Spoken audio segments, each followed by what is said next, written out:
Charming, deliberate, sophisticated, nuanced, meticulous. These are just a few of the words that can describe any Wes Anderson film, but there's so much more than that. They're iconic glimpses, each story a piece of memorabilia from another world tucked away within our own, separate, but intermingling. And whether it's live action or stop motion, all of Wes Anderson's stories have a common language, and seem to exist within the same plane. And that's because Wes Anderson fastidiously directs with a vocabulary all his own, embedding his very specific graphic sensibility into each and every frame of each and every one of his films. We refuse to use the word favorite, but our most cherished and beloved of his films has to be the Grand Budapest Hotel.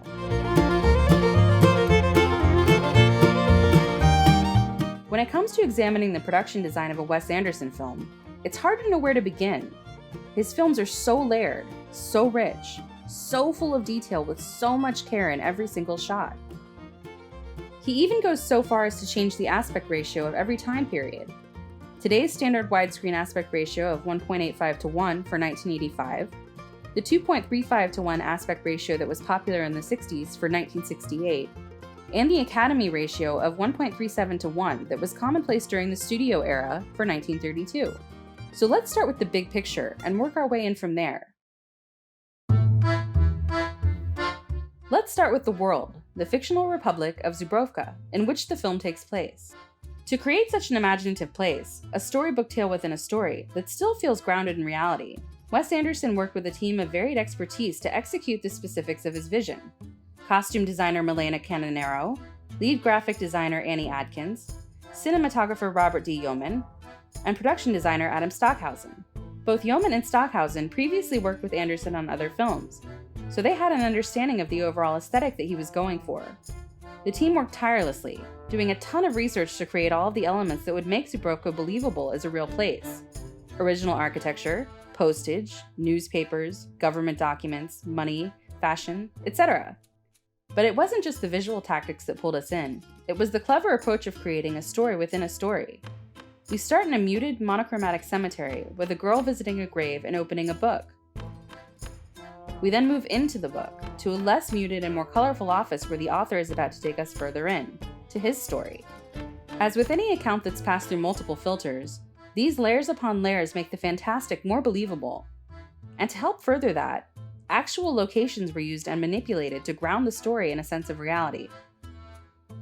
Prague was Anderson's inspiration for the setting of the film, so Stockhausen and his team started their tremendous amount of research with trips to Eastern Germany and the Czech Republic to scout locations for the Alpine town in which the story unfolds.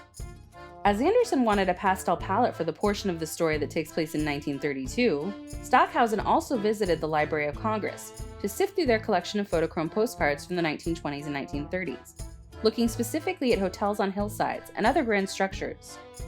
We'll get more into this and the photochrome process later when we discuss color. The town of Karlovy Vary in the Czech Republic was a very strong inspiration for the overall color and several details of the town. During their location search, they stumbled upon the perfect interior setting for the hotel, the Gorlitzer Warenhaus department store in Gorlitz, Germany, which was built in 1912. The store had sat vacant for 4 years before the crew walked into its cavernous, majestic expanse, and it was serendipity that placed the perfect location for the hotel within the confines of one of the most perfectly preserved towns in Europe. With over 4,000 protected historic buildings of Gothic, Art Nouveau, Neoclassical, and Baroque architectural styles, Gorlitz, a medieval trade center with buildings as old as the 14th century, has undergone renovation since receiving an annual anonymous donation since 1995. Before we get into the painstaking and magical creation of the Grand Budapest Hotel itself, and the aesthetic that the team created, let's take a quick look at some of the other real-world locations used throughout the film, in order of appearance. Fun's Molkery, a cheese shop with incredible hand-painted tiles founded by a farmer in 1892 in Dresden, was the stand-in for Mendel's confectionery. The exterior of Madame D's mansion was Castle Hainwald, which was occupied by the Nazis and used as a political prisoner concentration camp before becoming a private home. The interior of Madame D's mansion, with the exception of the trophy room, was filmed in the Castle Waldenburg, which was built in the 12th century. Parts of it were destroyed and reconstructed numerous times, but most of the original interior has been maintained. The Kunstmuseum exterior and lobby shots were filmed at the Zwinger Museum in Dresden, a former Rococo palace and orangerie, which was mostly destroyed during World War II, but was rebuilt. The interiors of Checkpoint 19 were shot at Castle Osterstein, a former prison in Zwickau, Germany, which is now a nursing home. The Brown Deer in Gorlitz, a former inn and brewery with a Baroque facade dating to 1722, was used for several shots throughout the film. The author's office, the alley where Joplin visited the sister with the wooden leg, portions of Madame D's kitchen, Agatha's room, scenes of the bath, and exterior scenes at the monastery. The wedding scene was shot on Bastei Bridge near Dresden. Originally a wooden bridge to provide access to incredible views, it was rebuilt in 1851 with sandstone, which allows it to blend with the natural rock formations surrounding it.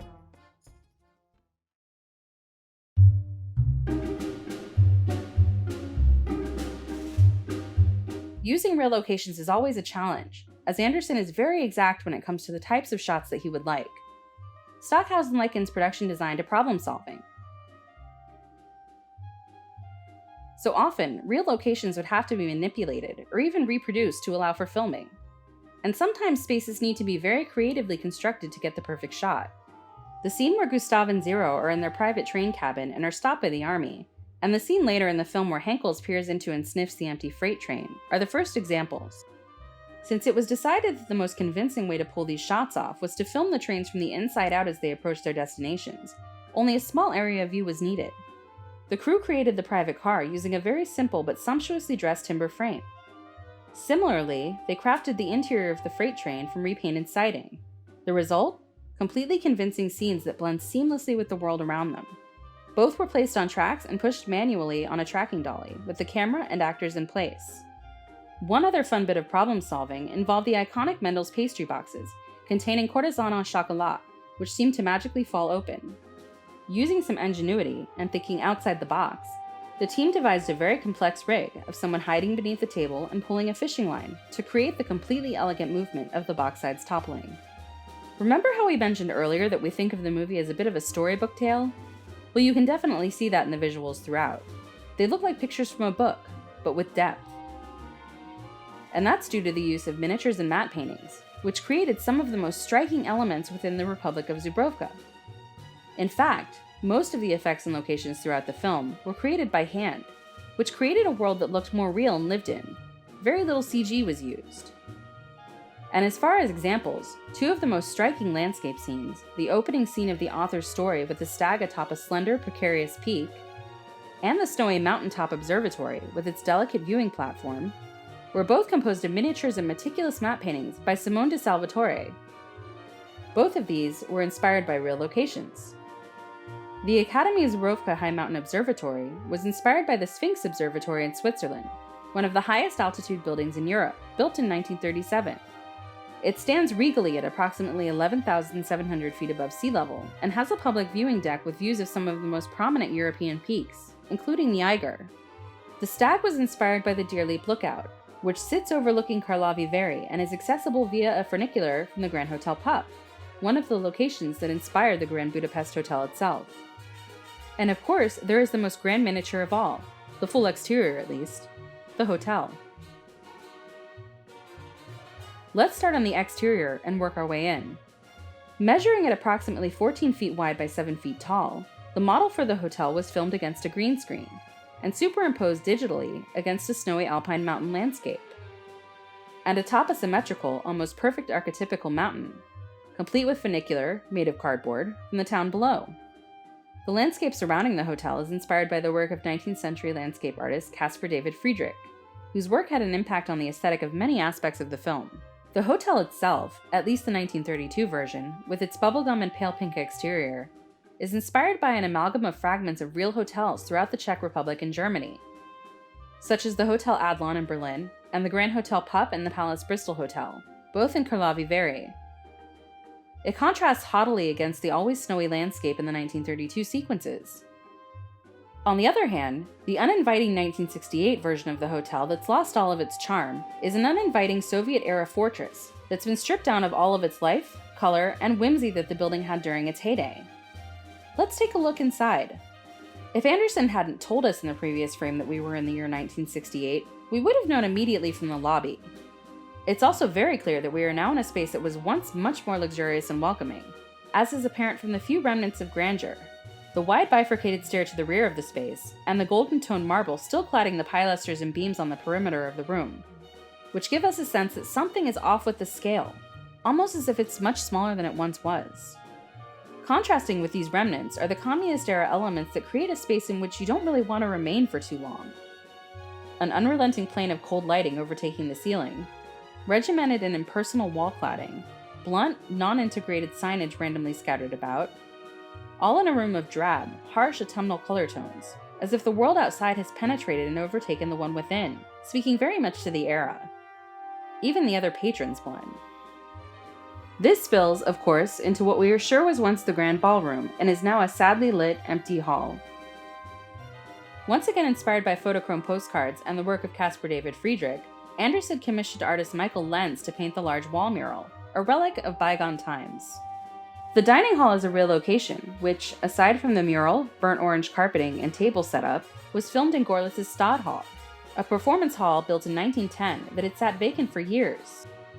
This is also the location in which the massive taxidermy room from Madame D's mansion was set, inspired by various locations the crew visited while scouting.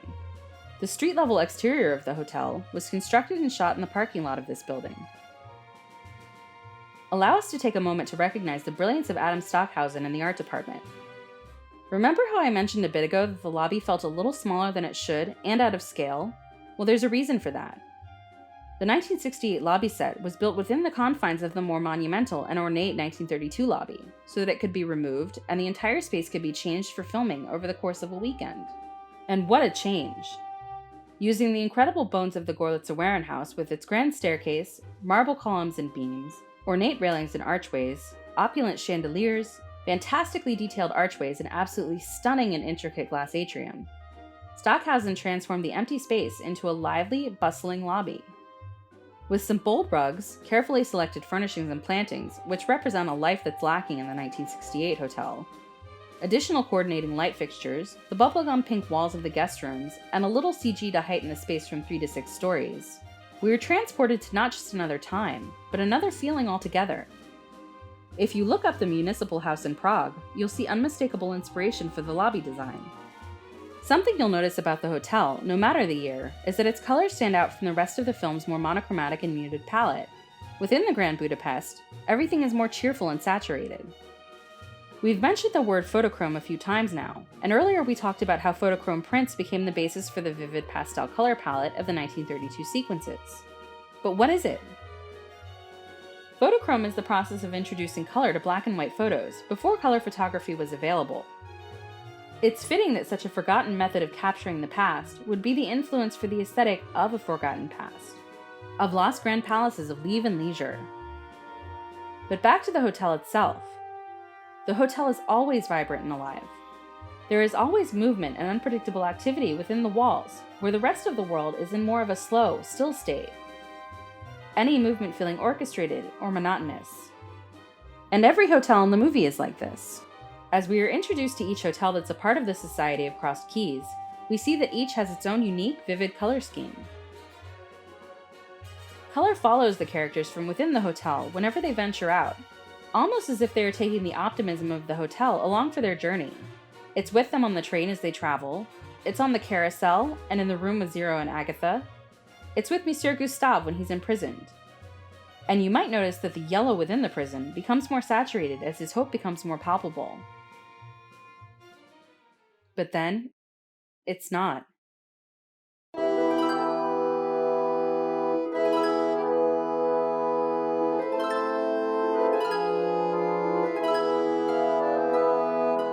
Just leading up to and after the death of Gustave, all of the color has left the world.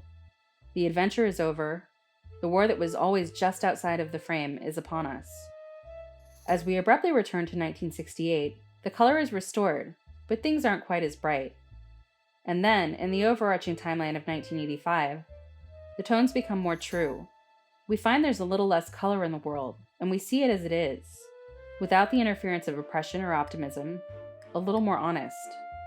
We could spend hours just talking about the use of color in the film, and even longer about the cinematography, about Anderson's use of symmetry, his use of head-on or profile shots, His choice of music, typography styles, additional filming locations, incredible costumes, character idiosyncrasies, and on and on. And we will, later, in a future video. The Grand Budapest Hotel is a stunning world full of meaning, depth, emotion, fancifulness. And even though none of this is unique to this film, it may be Wes Anderson's finest. To us, it certainly is. But even if you don't think so, even if you're a stranger to his style and approach, even if you don't see or appreciate the incredible amount of detail that he packs into every single frame, he's created a world in which you can lose yourself. An awe-inspiring story of love, adventure, hijinks, and most of all, nostalgia. Darling. Thanks for watching. Is there anything you'd like to add? Any films you'd like for us to cover? Leave a comment down below. And if you enjoyed this video, be sure to check out our others. Give us a like, a subscribe, and follow Cinestructure on social media.